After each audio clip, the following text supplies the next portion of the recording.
It does.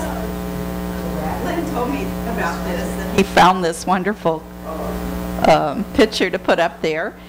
And I've shared with this before, but I thought, well, this would be appropriate to start out. I'm just flying by the seat of my pants today. There was once a mouse who was afraid of the cat and prayed to God, "Oh, please, God, make me a cat." And God answers prayer, and so the mouse became a cat. And so then, it was pretty good being a cat. But guess what? The dog chased the cat. And I said, wow, well, that would be wonderful. God, I want to become a dog. And so God answered prayer again, and the cat became a dog. Well, all was well. But then the dog lived around a jungle, and guess what? There was a lion. And he said, oh, that's the king of the jungle. I want to be a lion. And so God answered the prayer, and the dog became a lion. And then it was wonderful being the king of the jungle. But guess what? The hunters came, and he goes, wow, well, that's power. I want to be a human. And so God, he didn't say what kind, and so he became a man. A woman. And so that was wonderful. Wow. And then what happened? A little mouse scurried across the floor and scared the woman. And so he thought, well, it must be nice to be a mouse. So let me be a mouse. Be whatever we are. We can be anything that we want to be, and we can overcome our fears. That's what the message is about today, overcoming our fears. And so we start out with, why are you afraid? Oh, men, and may I add women, or human beings, of little faith. Why are you afraid? Oh, men of little faith. That's from Matthew chapter 8, verse 26, stated many, many years ago. And fear wears many, many faces. It shows up in our life as shyness. That's happened to me in my early years. Anxiety, insecurity, the big W word, worry. Oh, I see hands going up back there. Worry, panic, terror, and dread. Ever have any of those feelings within you? Woo, yeah, haven't we all? But whatever way that fear shows up in our life, it expresses itself in that moment through us, is because at that moment when that fear shows up, we are unaware of that one presence and that one power that is within us. And that's God the good. We temporarily have amnesia. And it happens to all of us. Wherever we go, whatever we do when we're in that fear mode, and we all pretty much was saying, yeah, this has happened to me, it begins to take on an aspect of being at war. We then try to spend our time, a lot of times, avoiding the landmines that are all around us, that are hidden, and we try to avoid them the best we can. But we know that when we step on those landmines, they're going to explode with even more fear, worry, and anxiety. And the longer we stay out there on that battlefield, there'll always be something else to be in fear about, something else to worry about, because fear breeds more fear.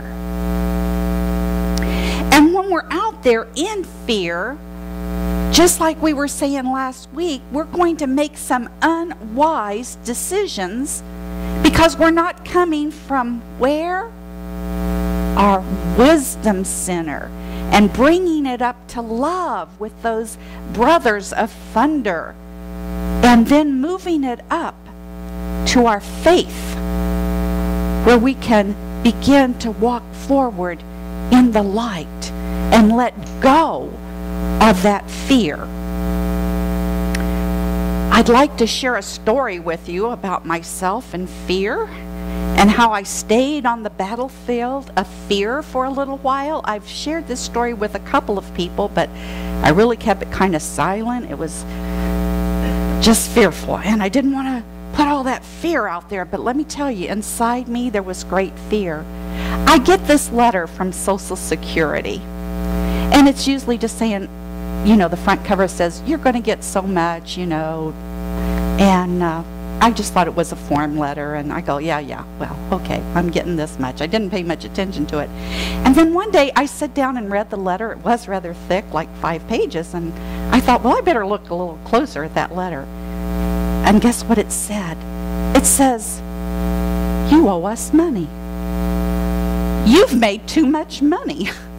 You owe us money. That's fear. To me it was a lot of money. And I go, oh my God, oh my God. So I was in fear for a long time, and I just kind of put it back on the shelf and just went around the the battlefield. And then I had the good sense to call my accountant and took the letter to her and said, what, do I owe this? Do I really owe this? You know, she's supposed to be watching my backside for me, and she's really good. Don't have to pay much taxes to the IRS, but this is Social Security, a little bit different.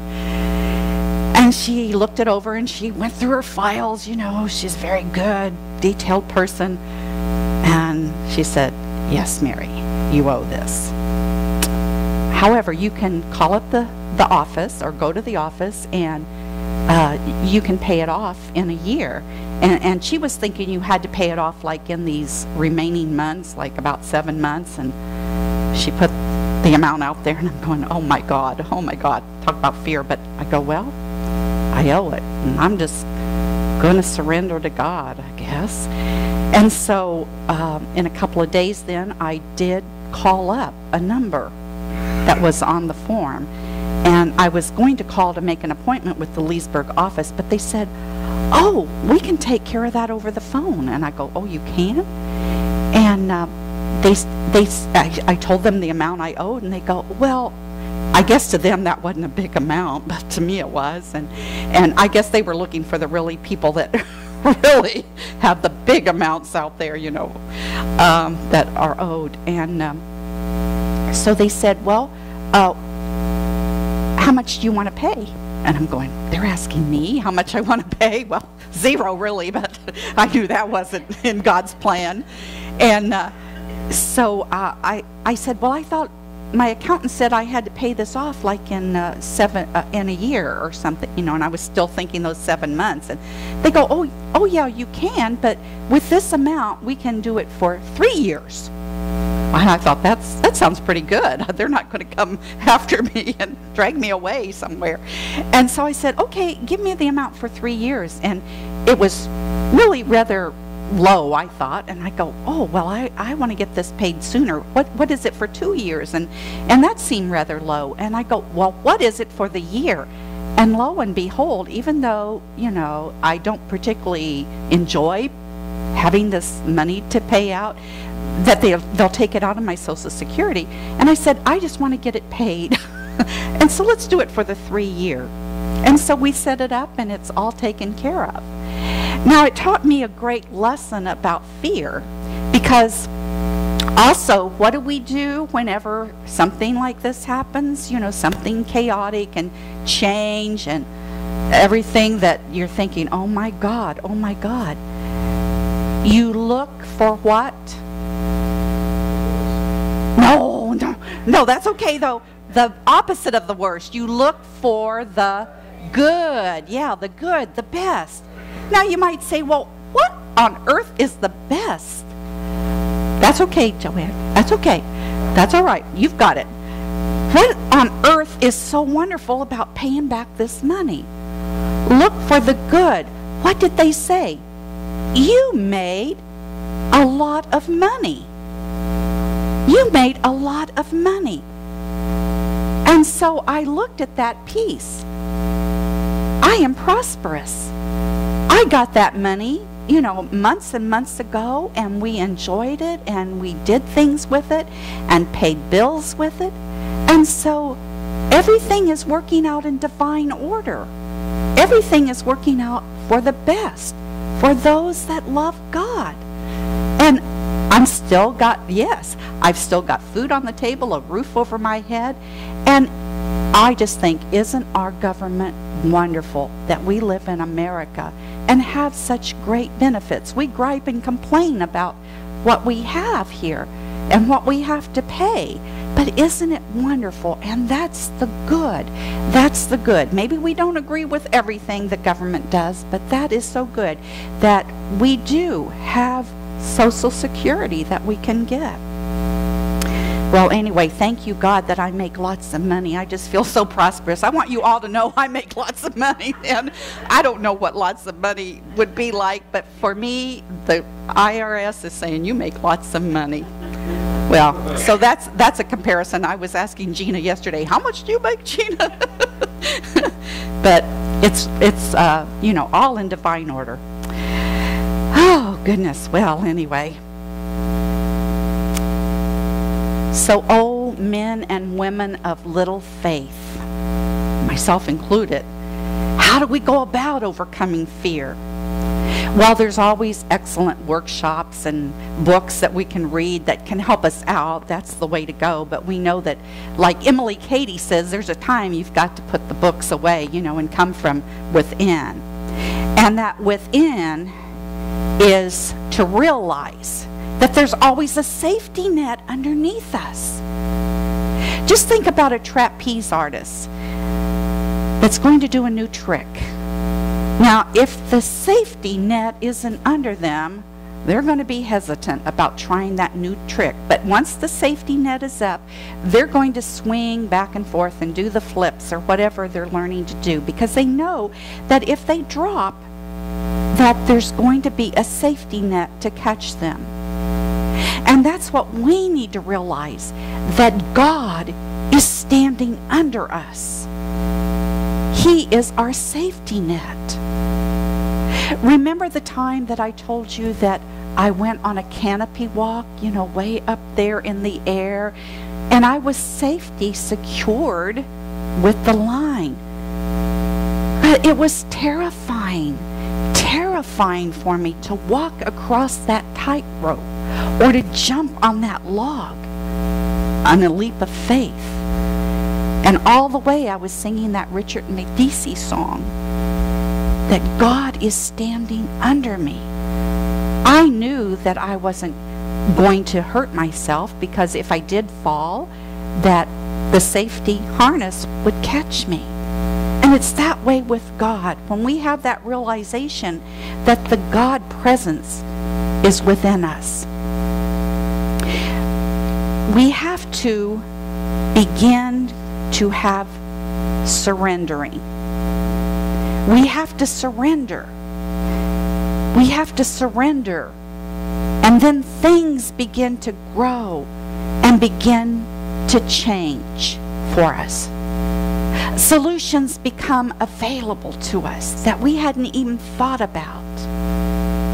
And if we're still fighting the situation, the challenge, we're still out there on the battlefield in our mind. So surrender allows us to be free of the obsession of the problem. When we are able to surrender, we're able to begin to set our sights on the solution of the problem. From the quest, which we're studying on Thursday night, are these words of encouragement. We can't move forward in our spiritual development until the battle we are fighting on the human level is either won or we have surrendered. If you have been fighting a battle and not winning, know this: you can never win the battle alone. In the past, you have maybe been saying to yourself, God, your will and my will be done. I'm hoping God that what I want is what you want too. But when you admit your helplessness and then you surrender to God, you're really saying then, God, your will and my will be done, because your will is my will. Whenever we turn our problems, our challenges, our fears over to God, we know then that everything is going to be all right. And we know this because deep inside of us, if we're practicing our unity principles, we know that we're one with God. Letting go of our struggles and admitting that to our personal powerlessness brings a rush of help from God directly. It's like a miraculous rain flooding into a parched desert. God's power within us and without creates an oasis of joy and contentment when we thought that there was just no change at all possible.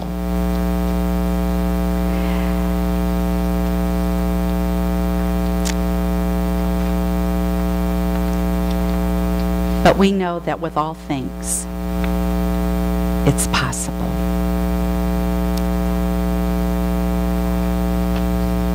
This week, I've got to get my notes in order up here, but that's okay. God is in control up here.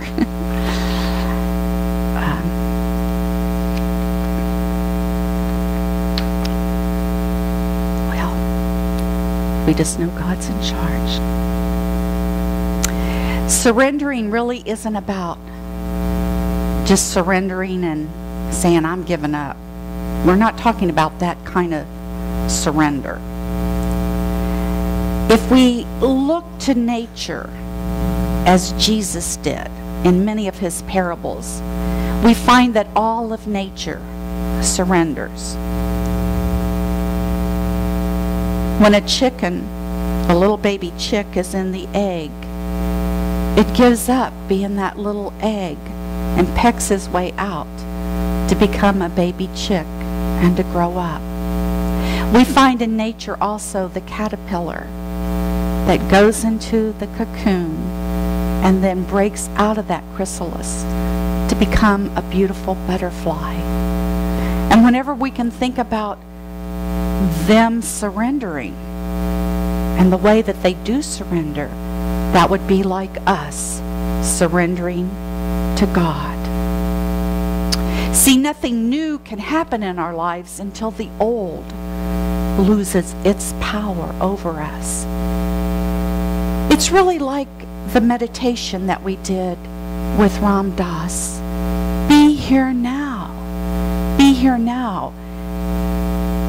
And we need to die to the old way of thinking and move forward then with the new. I know when I was writing papers in ministerial school and we were studying about Paul, I wrote on my paper, I die daily. I die daily. And that's what we do as spiritual beings. It's not physical death, but we die to the old.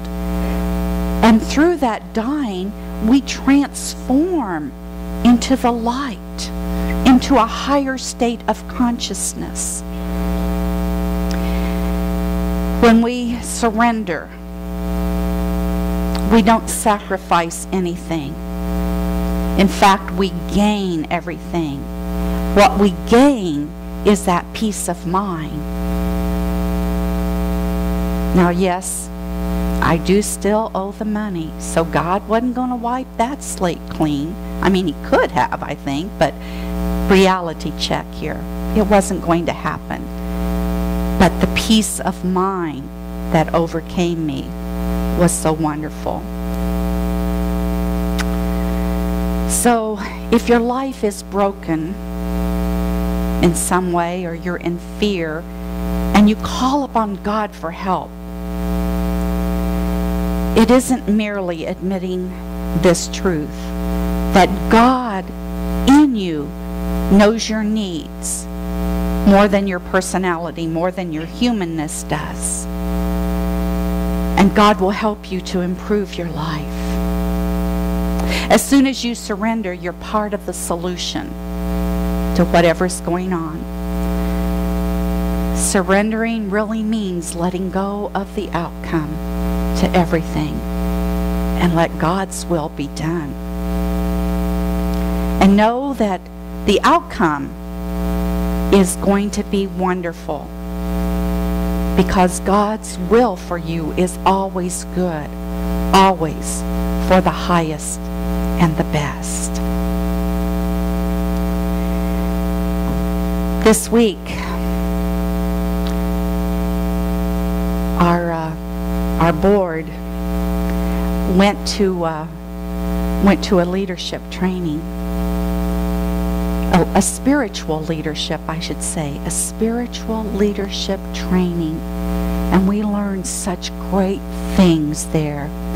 They said, what does it take to make a great spiritual leader? And you would think that it would take knowledge, the ability to speak, get up here and speak. And so some of us had on our papers that. But the greatest number one thing to be a spiritual leader, and let me tell you folks, it's not just me, it's not just the board, it's all of you. You are all spiritual leaders. What it takes is number one thing is courage. Courage.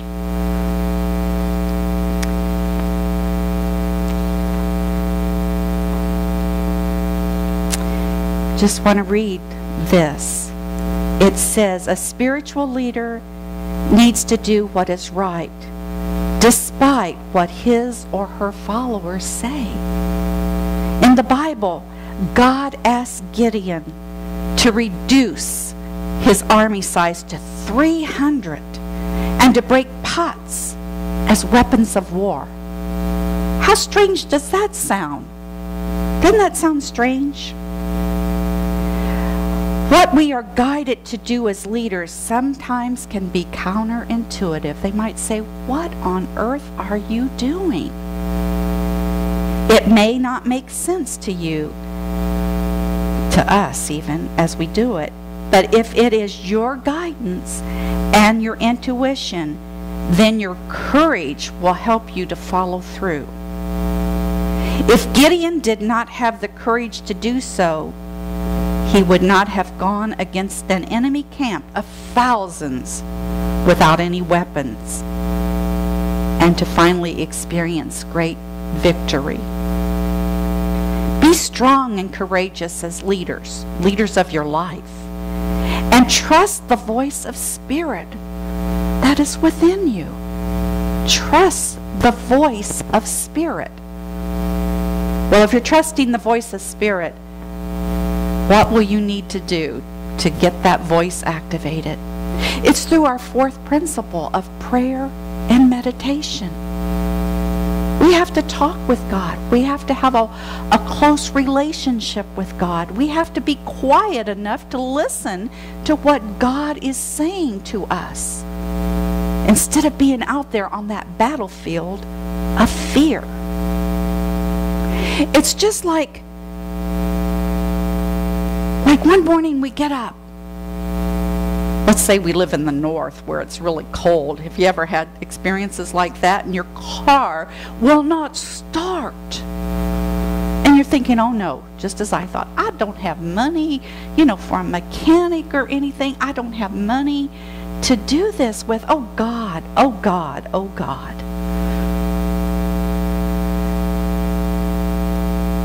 But what we can do is surrender and say, okay, God, well, I guess what I need to do right now, I need the courage to go call a mechanic and work it out. Just work it out.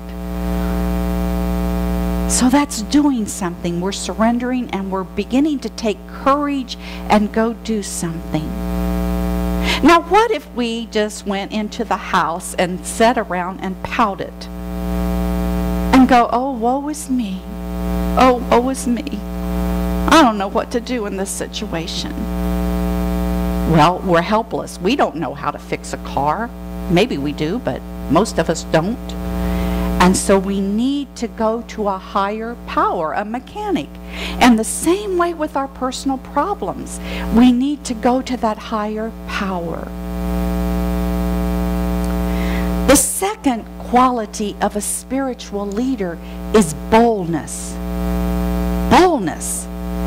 We'll be talking about the faculty of power next month, which is about speech, talking. When we have boldness, we're able to speak words of truth and stand in our truth and to know the truth of our being. We're able then, when we're on that battlefield of worry or fear, that we're able to speak even silently to ourselves words of affirmation and prayer. I believe Jesus told us to pray without ceasing. Now, we're not going to get down on our knees and pray all day long. But what that means is have in your mind from your prayer time, from your meditation time, all of those affirmations that you write out or that you say over and over. Say those when you're on that battlefield of fear.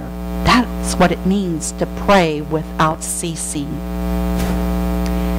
And the third characteristic I love so much about spiritual leadership is strength.